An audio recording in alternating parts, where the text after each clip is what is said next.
Maintenant, voici le docteur Jérémie avec son message, l'enlèvement de l'Église. La Bible nous dit qu'un jour viendra, où des millions de personnes, en un instant, seront évacuées de ce monde. Ce sera un moment de chaos, jamais connu auparavant sur cette terre. Ceux d'entre nous qui regardent ce qui se passe dans le monde aujourd'hui croient que le moment de cet événement approche. Cet événement que je décris, c'est ce que la Bible appelle l'enlèvement. Avant de regarder le passage de l'Écriture qui décrit cet événement, je veux répondre à une question qu'une petite fille a posée à sa mère, après m'avoir entendu prêcher une vérité similaire à Shadow Mountain. C'est une question très perspicace. Et la mère me l'a dit alors que je m'entraînais le lendemain au gymnase. Voici ce que ma petite fille m'a demandé. Et tu dois me donner une réponse, pour que je puisse rentrer à la maison, et lui dire quelle est la réponse. Le docteur Jérémie continue de parler de tous les signes qui se développent concernant le retour du Seigneur. Et puis dans un sujet suivant, il dit, « Rien ne doit se passer avant que Jésus revienne, pour nous amener à la maison, pour être avec lui. » Maman, ça n'a aucun sens pour moi. Soit il y a des signes, soit il n'y a pas de signes. Que veut dire le pasteur? C'est une question très perspicace, qui exige une réponse. Et la meilleure façon pour moi d'y répondre, est de vous montrer un petit diagramme sur l'écran derrière moi. Ce diagramme vous aidera à comprendre qu'il arrivera un moment, où certains événements vont avoir lieu, et ils vont être séquencés. La première chose que vous voyez sur ce tableau, est la première venue de Christ. Et bien sûr, après la première venue de Christ, on a l'événement suivant. Cet événement suivant est l'âge de l'Église. C'est là où nous en sommes en ce moment. Nous vivons dans l'âge de l'Église. La période entre la venue de Christ la première fois, et la seconde venue de Christ. Combien d'entre vous savent ce qu'est la prochaine chose, juste après l'âge de l'Église? Ce qui va changer toute chose à jamais, c'est cet événement, que nous appelons l'enlèvement. Remarquez que l'enlèvement montre Jésus venant du ciel, mais il ne vient pas jusqu'à la terre. La Bible dit que nous allons être enlevés dans les cieux, pour être avec lui. Et puis nous retournerons au ciel avec lui dans l'enlèvement. Après l'enlèvement, une période de grande tribulation aura lieu sur cette terre pendant 7 ans. À la fin de la tribulation de 7 ans, la seconde venue de Christ a lieu. Maintenant, c'est là où se trouve la déconnexion pour la plupart des gens qui sont confus au sujet de l'avenir. L'enlèvement et la seconde venue de Christ ne sont pas la même chose. L'enlèvement, c'est quand Jésus revient pour prendre son peuple au ciel avec lui, puis la tribulation a lieu sur la terre. Et puis la seconde venue est quand Jésus revient, et la Bible dit qu'il vient avec tout le peuple de Dieu, et avec tous les anges, et établit son royaume sur cette terre. Voici maintenant la réponse à la question de cette jeune fille. Il n'y a aucun signe pour l'enlèvement. L'enlèvement peut arriver à tout moment, mais le Nouveau Testament est rempli de signes pour la seconde venue de Jésus. Mais devinez quoi? Chaque événement projette son ombre devant nous. Donc s'il y a des signes pour le second avènement, qui nous disent que le second avènement est proche, cela signifie qu'il y aura l'enlèvement 7 ans avant cela, n'est-ce pas? Donc lorsque nous étudions les prophéties de la Bible, et que nous voyons le rassemblement d'Israël, et que nous voyons le rassemblement des nations d'Europe, et que nous voyons toutes ces choses, qui se passent sur la scène prophétique, ce que nous savons est ceci, notre rédemption est proche.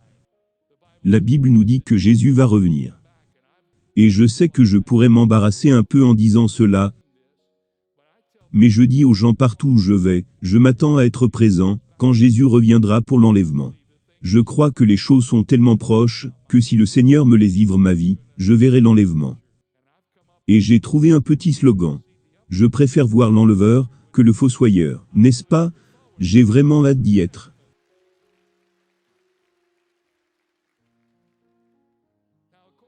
Maintenant, selon le livre de l'Apocalypse, lorsque Jésus reviendra pour le second avènement, tout œil le verra.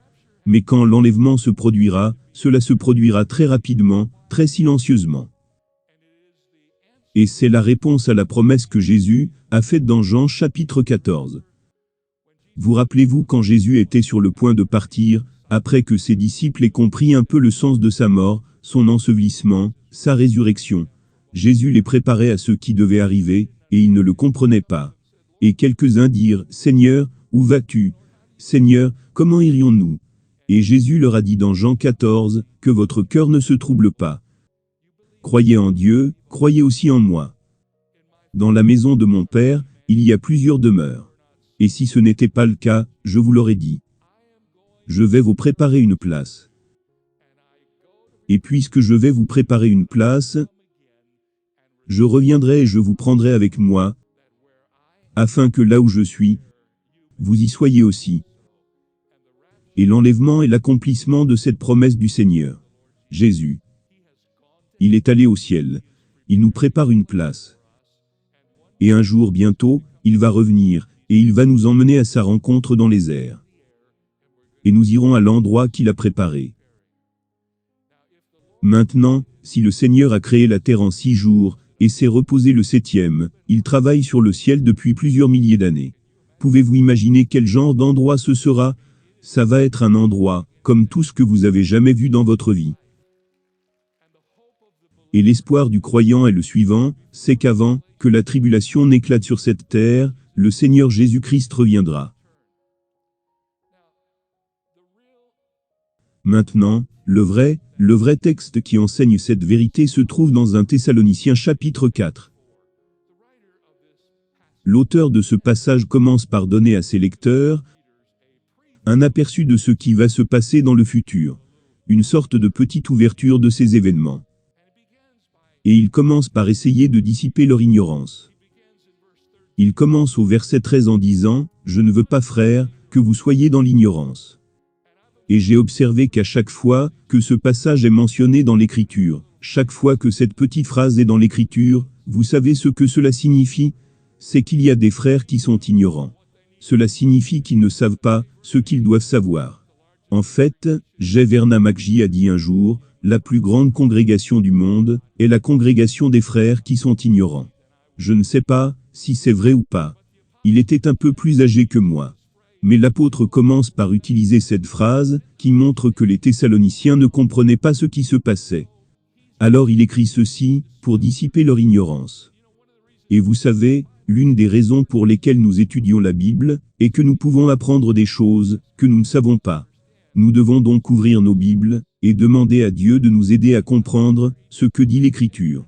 La première chose qu'il fait après avoir dissipé leur ignorance, est de décrire la mort d'un chrétien. Et c'est une chose très intéressante. Remarquez ce qu'il dit. Il dit, « Je ne veux pas que vous soyez ignorants concernant ceux qui se sont endormis. » Le mot qui est utilisé pour les chrétiens qui sont morts, dans le texte du Nouveau Testament, est un mot qui veut dire « dormir », mais de dormir dans la mort. Mais maintenant, Christ est ressuscité des morts, et est devenu les prémices de ceux qui se sont endormis. Savez-vous que si vous êtes un chrétien, la mort est comme s'endormir, c'est comme s'endormir. C'est ce que dit la Bible. Et nous allons apprendre pourquoi, dans un instant. Les premiers chrétiens avaient ce mot merveilleux, pour désigner les lieux de sépulture de leurs morts. Le mot grec est koemterium. Ne vous laissez pas emporter par ce mot, cela signifie une maison de repos pour les étrangers, un lieu pour dormir. Accrochez-vous maintenant. C'est le même mot, dont nous tirons notre mot cimetière. Le même mot était utilisé à l'époque, pour désigner des inns, ou des hôtels ou des motels, comme le Ramada Inn, ou le Holiday Inn. Le même mot qui a été utilisé pour le cimetière, est le même utilisé pour les hôtels.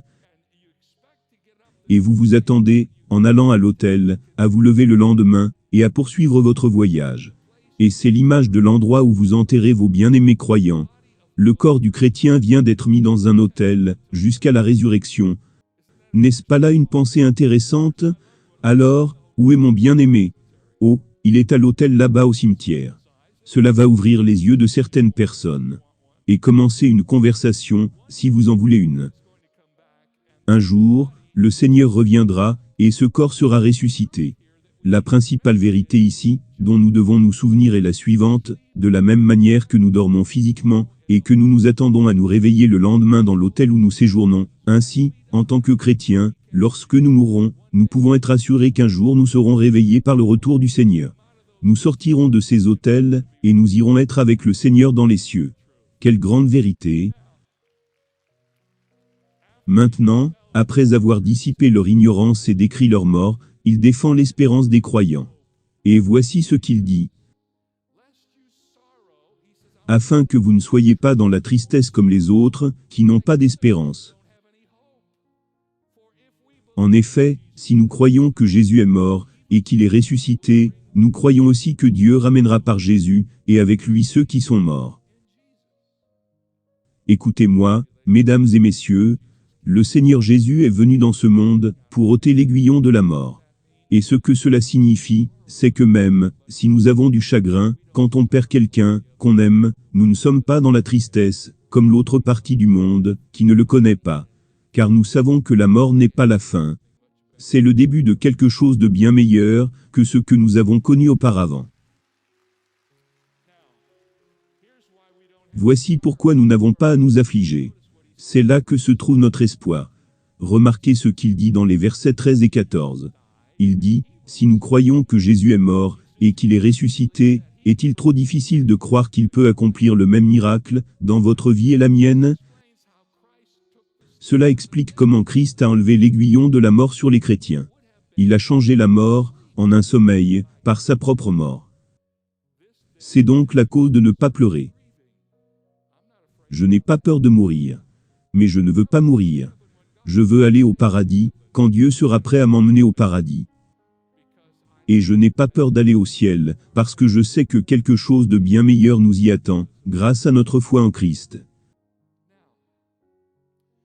Dans la partie suivante de cette section de l'Écriture, verset 15, nous avons déjà vu l'aperçu attentif de l'enlèvement.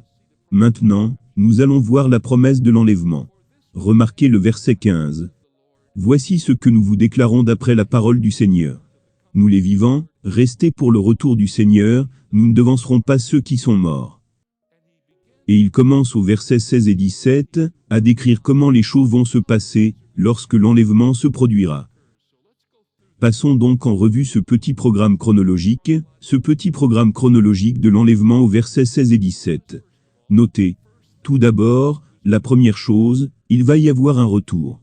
Le verset 16, car le Seigneur lui-même, a un signal donné, à la voix d'un archange et au son de la trompette de Dieu, descendra du ciel. La Bible dit, la prochaine chose qui arrivera à tout le monde, à celui qui est chrétien, les cieux vont se séparer. Et Jésus-Christ va revenir. Il va revenir pour emmener ceux qui lui ont fait confiance, au ciel. Et remarquez que c'est le Seigneur lui-même qui revient. Il n'envoie pas l'Esprit Saint. Il n'envoie pas ses anges. Il n'envoie aucun des disciples. Il revient lui-même. En fait, vous vous souvenez quand il a été enlevé dans l'ascension. L'ange a dit, « Homme galiléen, pourquoi restez-vous là, à regarder le ciel ?» Ce Jésus qui a été enlevé du milieu de vous au ciel, reviendra de la même manière, comme vous l'avez vu, allant au ciel. Comment l'ont-ils vu partir? Ils l'ont vu partir physiquement. Ils l'ont vu partir personnellement. Comment donc devrions-nous, nous attendre à ce qu'il revienne? Physiquement et personnellement. Jésus-Christ revient très bientôt. Maintenant le détail de ce passage est très complet. En fait, on nous donne même les sons que nous allons entendre, avant que cela n'arrive. Il dit, au signal, à la voix d'un archange, et au son de la trompette de Dieu. 3 sons. Nous devrions être à l'écoute de ces sons. La Bible dit, un jour, alors que nous traversons nos émotions, vivons nos vies, ce son sera entendu. Vous vous dites, comment le saurais-je? Eh bien, ça va être le son d'une trompette, comme la voix d'un archange. Ça va être ce genre de son, comme vous n'en avez jamais entendu auparavant. Je te promets que quand tu l'entendras, tu le sauras. Il va avoir un retour. Et puis la Bible dit qu'il y aura une résurrection. Et les morts en Christ ressusciteront en premier. En une fraction de seconde, le Seigneur va appeler tous les croyants à lui, pour partager sa gloire. Pas un seul ne restera en arrière. La Bible dit que nous allons être changés, en un instant, en un clin d'œil. La Bible dit que nous ne mourrons pas tous, mais nous serons tous changés. Il y aura donc un retour. Jésus va revenir. Quelle est la deuxième chose? Les morts en Christ vont être enlevés, et ils vont monter en premier. Puis nous qui sommes vivants, on va être enlevés, pour être avec eux dans les cieux. Nous allons rencontrer nos bien-aimés, qui sont partis avant nous, qui étaient dans la tombe. Ils vont quitter leur motel, et nous allons être enlevés. Et la Bible dit que nous allons nous rencontrer dans les airs. Donc il n'y a pas seulement un retour, une résurrection et un enlèvement, mais il y aura un rassemblement. Je me souviens que, tout petit garçon, grandissant dans l'église de mon père, nous avions l'habitude de chanter cette chanson. Il va avoir un rassemblement dans les airs, dans un doux revoir. Eh bien, ce n'est pas seulement une bonne parole pour un bon hymne. C'est la vérité de la parole de Dieu. La Bible dit, nous qui sommes vivants, qui restons, nous serons enlevés avec eux, dans les nuées à la rencontre du Seigneur dans les airs. Et nous serons pour toujours avec le Seigneur. Mesdames et messieurs, c'est notre destination finale. Notre destination finale, où nous serons pour toujours, et à jamais avec le Seigneur, Jésus-Christ. Maintenant, je veux que vous remarquiez que le passage ne se termine pas, avec cette organisation chronologique de l'enlèvement. Le passage dit qu'il y a un but pour nous de connaître cette vérité. Le verset 18 dit: « Consolez-vous donc, les uns les autres, par ces paroles. » Le mot réconfort est le même mot, qui est traduit ailleurs dans la Bible, par le mot encouragement. Nous pouvons donc lire ce texte de cette façon: encouragez-vous donc, les uns les autres, par ces paroles. Car combien d'entre vous savent que vous ne pouvez pas traverser la vie sans espoir? Vous ne pouvez pas traverser la vie sans la foi. Si vous ne croyez pas que Dieu a un plan pour votre vie, vous allez avoir une vie misérable. Et ce n'est pas seulement penser, espérer, réchauffer votre foi. La Bible dit que la foi est la vérité fondamentale de la vie. Hébreux 10 dit que le juste vivra par la foi. Et je veux vous dire quelque chose. L'enlèvement de l'Église et la venue de Christ est la doctrine la plus encourageante que vous puissiez prêcher à une personne qui traverse des difficultés. Vous savez, nous vivons des temps assez difficiles en ce moment, n'est-ce pas? Des gens qui ont des problèmes, qu'ils n'ont jamais eus auparavant dans leur vie. Donc, à la lumière de ce que Paul a présenté, voici la question que nous devons nous poser. Comment devons-nous vivre? Si nous croyons que Jésus revient pour nous prendre avec lui, comment devrons-nous vivre? Eh bien, tout d'abord, nous devons chercher le Seigneur. Si nous croyons cela, nous devons le chercher. Nous devons l'anticiper. À quand remonte la dernière fois que vous avez même pensé au fait que Jésus revenait? La Bible dit dans Tite 2, 13. En attendant la bienheureuse espérance et la manifestation de la gloire du grand Dieu et de notre Sauveur Jésus-Christ. Philippiens 3, 20 dit. Mais notre cité à nous est dans les cieux, d'où nous attendons aussi, comme Sauveur le Seigneur Jésus-Christ. Et dans 1 Thessaloniciens 1 dit, et pour attendre du ciel son Fils. Cherchons-nous Jésus? Vous savez, l'une des choses qui vous aide à gérer la vie sur terre est de vous rappeler qu'il y a la vie ailleurs. C'est la vie au ciel que Dieu a prévue. Gardez vos yeux sur Jésus. Non seulement devons-nous chercher Jésus, mais l'Écriture dit que nous devons vivre pour Jésus. Ne devrions-nous pas? En fait, l'une des choses intéressantes à propos de la prophétie, c'est que partout où vous voyez une vérité prophétique dans la Bible, presque inévitablement associée à celle-ci, un avertissement pratique qui nous est donné pour nous dire quoi faire. Par exemple, car la grâce de Dieu, qui apporte le salut, est apparue à tous les hommes. Nous enseignant que, reniant l'impiété et les convoitises mondaines, nous devons vivre, sobrement, droitement et pieusement, dans ce monde présent. Attendant cette bienheureuse espérance, et l'apparition glorieuse du grand Dieu, et notre Sauveur Jésus-Christ. Quelqu'un a dit, eh bien, même si vous croyez que Jésus reviendra, vous pouvez vivre comme vous le souhaitez. Non, vous ne pouvez pas. Si vous croyez vraiment que Jésus revient, vous ne voulez pas avoir honte de sa venue. La Bible enseigne que Jésus-Christ revient pour tous ceux qui ont placé leur foi en lui. Si vous ne l'avez pas fait, vous serez laissés. Aujourd'hui, vous pouvez avoir votre nom sur la liste. Vous pouvez dire, Seigneur Jésus, je veux te recevoir comme mon sauveur. Je ne veux pas être laissé derrière. Je veux aller au paradis.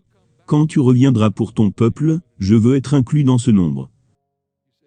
Vous dites, eh bien, pasteur Jérémie, c'est une chose étrange, ce que vous avez dit. Nous devons faire confiance à Jésus-Christ, pour aller au ciel? Ce n'est pas moi, je ne fais que te rapporter, ce que Jésus a dit. Vous souvenez-vous de ce qu'il a dit? Il a dit, je suis le chemin, la vérité, et la vie.